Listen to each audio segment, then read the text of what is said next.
This is where we're headed over the next few weeks, as Trump gets into the most difficult part of his lame duck presidency, a 3-year-long phase of his initial mistakes coming to fruition. There's an acronym we need to keep in mind that will help us keep our sanity calibrated as he attempts to offload the consequences for the mistakes he's made on all the rest of us. That acronym is DARVO. DARVO stands for Deny, Attack, Reverse, Victim, and Offender, and DARVO is a textbook pattern of behaviors from narcissists. First, let's make it make sense in plain terms. This is like when a guy tells his wife to quit her job because he doesn't think her career is real. So she defends herself and says he's being hurtful by belittling her. Then he responds with deny. I never belittled your career. Attack.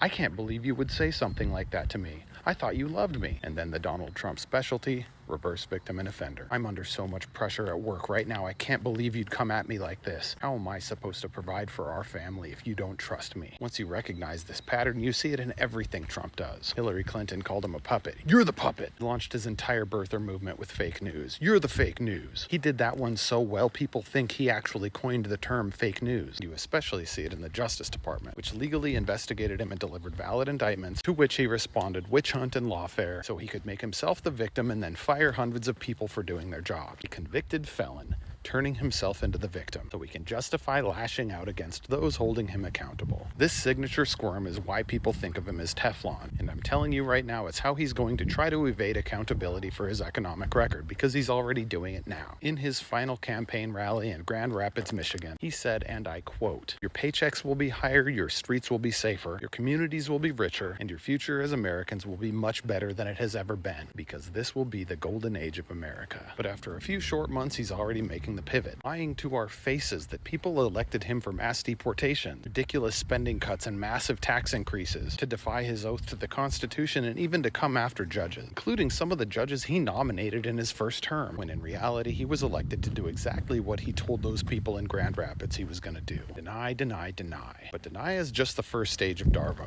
and on most issues he's already moved on to the attack, attacking the Federal Reserve, trade partners, allies, and even federal judges, which means we're probably only a few weeks away from him making himself the victim, saying he only wanted to make America great again, that no one appreciates how much he's actually sacrificed for us, and that he's the victim, the billionaire president standing atop a crumbling empire of his own making.